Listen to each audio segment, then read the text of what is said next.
Hello friends, welcome to malathi சமையல். இன்றைக்கி நம்ம கிச்சனில் ஒரு டிஃப்ரெண்ட்டான ரெசிபி தான் பார்க்க போகிறோம்.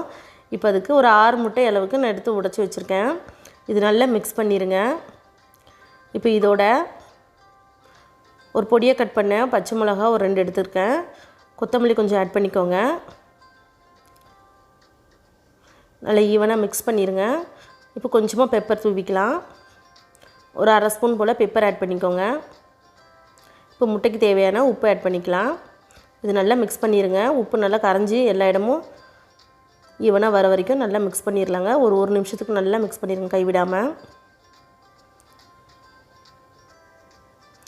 இப்போ பனியாரக்கல் எடுத்துக்கலாம். பனியாரக்கல் நல்லா சூடாக இருக்குது. இதில் எல்லாத்துலேயும் ஆயில் ஸ்ப்ரெட் பண்ணிக்கலாம். இப்போ நம்ம கலக்கி வச்சுருக்க முட்டையை இதில் ஊற்றிடுவோங்க. ஊற்றும் போது ஃபுல்லாக ஊற்றக்கூடாது, பாதி அளவு தான் ஊற்றணும். ஃபுல்லாக ஊற்றுனீங்கன்னா அடுத்த இதுக்கு நான் டிஸ்டர்ப் ஆயிரும்.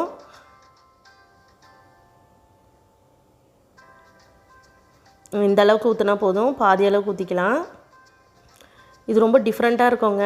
சப்பாத்திக்கு, இட்லி, தோசைக்கெலாம் ரொம்ப சூப்பராக இருக்கும். சப்பாத்திக்கு பெஸ்ட்டு காம்பினேஷனுங்க. முட்டை இருந்துச்சுன்னா நீங்கள் கண்டிப்பாக இந்த மாதிரி ட்ரை பண்ணி பாருங்கள். இதோட கிரேவி ரொம்ப சூப்பராக இருக்கும். இப்போ ஒரு 2 நிமிஷம் க்ளோஸ் பண்ணி வச்சிடலாம். இப்போ 2 நிமிஷம் ஆகிடுச்சு, ஓப்பன் பண்ணி பார்த்துடலாம். இப்போ நல்லா ஒரு பக்கம் வெந்து வந்திருக்கு. நம்ம பாதி ஊற்றும் போதே நல்லா ஃபுல்லாக வந்துருச்சு பாருங்கள். இப்போ இது பக்கம் திருப்பி போட்டுடலாம். நம்ம போட்டிருக்க அந்த கொத்தமல்லியோடு எவ்வளோ அழகாக இருக்குது பாருங்கள். நல்லா சூப்பராக வந்திருக்கு. 2 பக்கமும் நல்லா ஃப்ளஃபியாக வந்திருக்கு பாருங்கள். அதனால் முட்டையை நல்லா ஒரு நிமிஷத்துக்கு கைவிடாமல் அடிச்சிங்கன்னா இந்த மாதிரி நல்லா ஃப்ளஃபியாக வரும். இப்போ எல்லா முட்டையும் திருப்பி போட்டுடலாம்.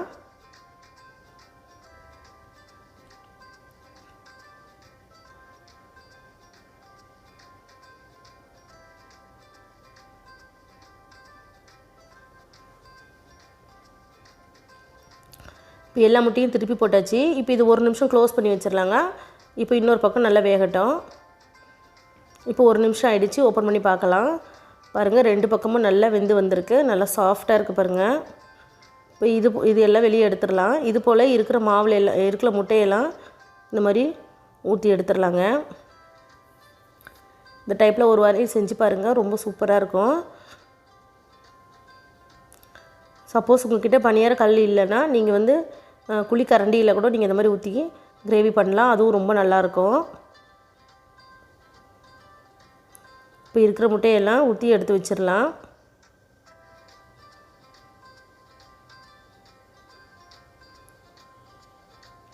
இப்போ எல்லாத்தையும் ரெடி பண்ணிட்டேங்க. இப்போ பனியாரெலாம் நல்லா ரெடி ஆகிடுச்சு. முட்டை பனியாரம் எவ்வளோ சாஃப்டாக இருக்குது பாருங்கள். இப்போ கிரேவி பண்ணிடலாம். இப்போ பேன் வச்சுருங்க. பேன் எல்லாம் சூடானதுக்கப்புறம் ஒரு 1லேருந்து 1.5 ஸ்பூன் போல் ஆயில் ஊற்றிடலாம்.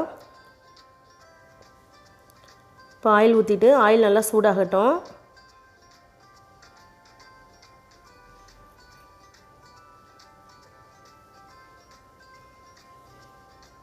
இப்போ சோம்பு போட்டுடலாம். ஒரு 1/4 ஸ்பூன் போல் சோம்பு போட்டுக்கலாம். ஒரு பட்டை, ஒரு கிராம்பு எடுத்துக்கிறேன். பட்டையை 2ஆக புடைச்சி போட்டிருக்கேன். இது நல்லா ஃப்ரை ஆகட்டும். அந்த மசாலாலாம் எண்ணெயில் நல்லா இறங்கட்டங்க. இப்போ பொடியாக கட் பண்ண 2 வெங்காயம் எடுத்துருக்கேன். நல்லா பொடியாக கட் பண்ணிக்கோங்க. அப்போ தான் சப்பாத்திக்கு கிரேவி ரொம்ப நல்லாயிருக்கும். நீங்கள் சப்பாத்தி, இட்லி, தோசைக்கெலாம் பண்ணும்போது வெங்காயம், தக்காளி நல்லா பொடியாக கட் பண்ணிக்கோங்க. இப்போ தேவையான அளவு கருவேப்பிலை ஆட் பண்ணிவிட்டு வெங்காயம் நல்லா வதக்கிக்கலாங்க. இப்போ வெங்காயம் நல்லா வதங்கி வந்திருக்கு. இந்த டைமில் தக்காளி ஆட் பண்ணிக்கலாம். அன்றைக்கி ஒரு 3 தக்காளி எடுத்திருக்கேன். தக்காளி நல்லா பொடியாக கட் பண்ணியிருக்கேன். இப்போ வெங்காயம், தக்காளி நல்லா சாஃப்டாக வதங்கி வரட்டும்.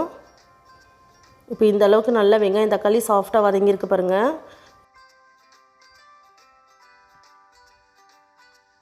இஞ்சி பூண்டு பேஸ்ட் கொஞ்சம் போட்டுக்கலாம்.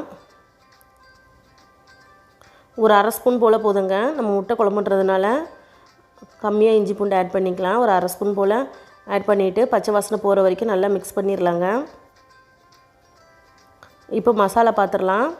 இன்றைக்கி 3 ஸ்பூன் போல் ரெட் சில்லி பவுடர் எடுத்திருக்கேன். 1 ஸ்பூன் போல் தனியா பவுடர் எடுத்திருக்கேன். அரை ஸ்பூன் போல் கரம் மசாலா, 1/4 ஸ்பூன் போல் மஞ்சத்தூள் ஆட் பண்ணியிருக்காங்க. உங்கள் காரத்துக்கு எவ்வளோ வேணுமோ அந்த அளவுக்கு நீங்கள் ஆட் பண்ணிக்கோங்க. இப்போ இது பச்சை வாசனை போகிற வரைக்கும் நல்லா மிக்ஸ் பண்ணி வதக்கி விட்டுறலாங்க. ஒரு நிமிஷத்துக்கு அப்படியே வச்சுருவோம். இப்போ பாருங்கள், நல்லா சுருண்டு வந்திருக்கு. இப்போ குழம்புக்கு தேவையான தண்ணி ஊற்றிடலாம். உங்களுக்கு தண்ணி எவ்வளோ வேணுமோ அந்த அளவுக்கு ஊற்றிக்கோங்க. இன்றைக்கி ஒரு 4 டம்ளர் அளவுக்கு தண்ணி ஊற்றுறேன். இப்போ குழம்பு நல்லா கொதித்து வரட்டும். க்ளோஸ் பண்ணி வச்சிடலாம். ஒரு 5 நிமிஷம் க்ளோஸ் பண்ணி வச்சுருங்க. இப்போ தேவையான அளவு உப்பு போட்டுடலாம்.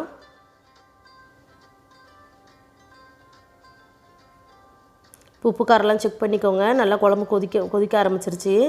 இப்போ கொஞ்சம் தண்ணியாக இருக்குது. இன்னும் கொஞ்சம் குழம்பு கொதித்து வற்றி வரட்டும். ஒரு 5 நிமிஷம் க்ளோஸ் பண்ணி வச்சிடலாங்க.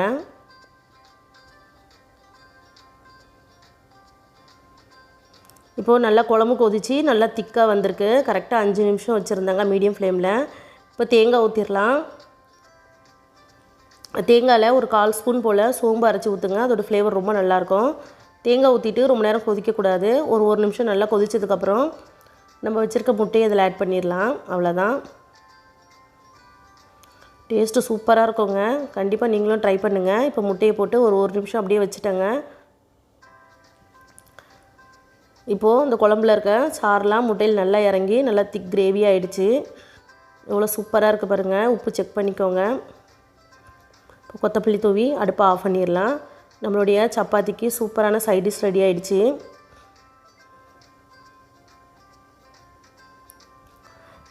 இந்த ரெசிபியை நீங்களும் ட்ரை பண்ணுங்கள். ட்ரை பண்ணிவிட்டு எங்கள் சேனலுக்கு லைக் பண்ணுங்கள், ஷேர் பண்ணுங்கள், கமெண்ட் பண்ணுங்கள். மறக்காமல் மாலதி சமையலுக்கு சப்ஸ்கிரைப் பண்ணிக்கோங்க. தேங்க்யூ.